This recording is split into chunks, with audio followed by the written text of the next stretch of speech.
Vou criar uma div aqui dentro e vou colocar, por exemplo, uma outra div que vai ser um card, tá? Então é como se fosse no YouTube lá, que ele criou aqui esses cards. Eu já fechei o site do YouTube, né?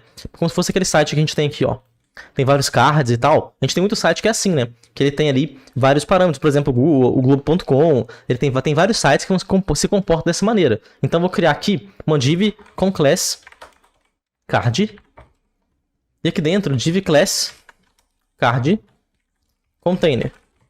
Por que que eu criei duas divs? Porque a primeira vai ser a div pai. Vai ser a div que vai receber o atributo de flex, e a segunda vai ser a div que vai ser o conteúdo. E aqui, isso aqui é importante demais que vocês entendam, tá? Que é o seguinte, todo site, toda vez que você precisar usar o flex, você sempre vai ter essas duas opções. Você vai ter uma div que vai ser a responsável pelo conteúdo, e a div que vai ser responsável pelo flex, e dentro as divs responsáveis pelos conteúdos, tá? Então, sempre que você for fazer alguma coisa de adaptação, uma coisa de você mostrar conteúdo na tela, você vai ter um cenário parecido com isso. Você vai ter uma div responsável pela apresentação do conteúdo, pela responsividade, e a outra que vai ser a div do conteúdo em si. Sempre são pelo menos duas divs, às vezes mais, tá? Ou outra coisa que seja, são pelo menos duas tags diferentes aqui do HTML, independente se for div ou se não for. Mas geralmente são duas tags diferentes e elas sempre vão ser assim. Você vai ter uma tag que vai ser responsável aqui pelo container, que a gente chama, né? Que é o responsável por mostrar as coisas lá dentro, e a div que é de fato a div de conteúdo, certo? O Newways perguntou se o grid ainda é utilizado. Sim, ele ainda é utilizado, mas eu particularmente acho o grid mais difícil de entender do que o flex. Então eu prefiro usar só o flex. Então eu sempre falo pro pessoal, aprende o flex, porque aí você consegue, o grid você vai conseguir usar o grid só em situações específicas. Eu acho o flex muito mais simples de usar. Agora, vai muito de cada pessoa, né? Programação você tem muitos caminhos diferentes, você pode usar outras coisas se você achar melhor, se achar que é mais fácil para você, que combina melhor para o site que você está fazendo, você usa outra coisa. Mas ele ainda é utilizado sim, o grid e o flex são os mais utilizados, eu particularmente prefiro utilizar o flex para praticamente tudo, beleza? Então tá, então a gente tem aqui card container e o card, vou criar um card com o número 1, vou fazer aqui um 1, 2 e 3 rapidinho, daqui a pouco a gente melhora isso aqui.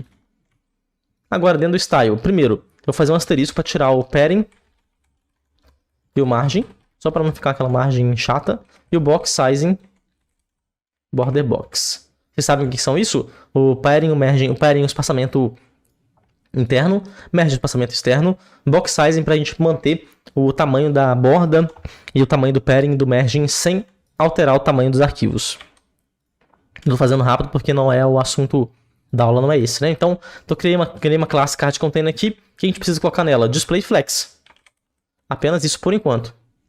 E na classe card, eu vou colocar um background color blue aqui, um width de uns 300 pixels e um main height, para deixar ele grandinho, de uns 400 pixels. Só para a gente ter um tamanho aqui legal de tela. E tá aqui, ó. Por enquanto a gente não consegue nem ver as coisas direito. Por quê?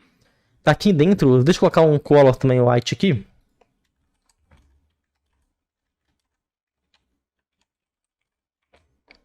E olha só, a gente tem 3 quadrados aqui. Deixa eu colocar uma border também, uma border radius de uns 10 pixels, para ficar melhor de enxergar.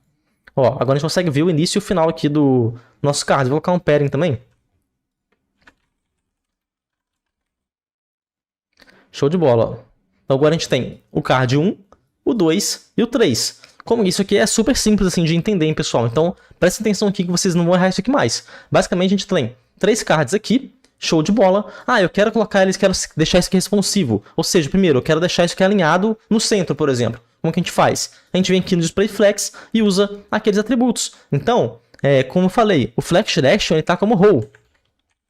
Por quê? Porque é a linha. Tá transformando em uma linha, tá vendo? Isso aqui é uma linha, nitidamente, né? Se fosse coluna, ele ia ser assim, ó. Vou pegar para vocês verem, ó. Vou colocar aqui column.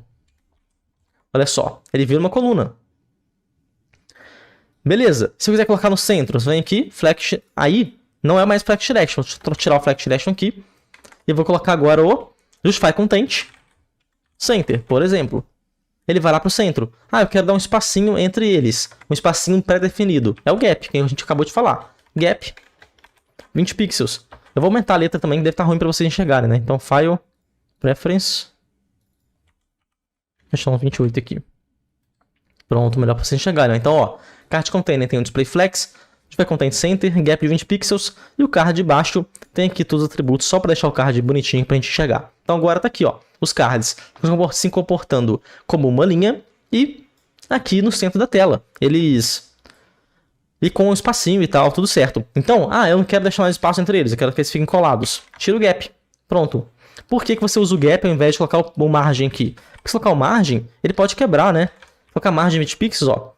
Pode ser que, dependendo da margem aqui da esquerda e da direita, vai ser diferente do meio. Então é mais fácil simplesmente colocar o gap aqui dentro do card container e ele faz para você. Mas eu quero deixar eles bem nas extremidades da tela. Você vem aqui, em vez de Center, Space Between. Ele vai deixar nas extremidades da tela. Eu quero deixar aqui só com um espacinho menor, um espacinho também nos cantos. Space Around. Ele fica com espacinho nos cantos.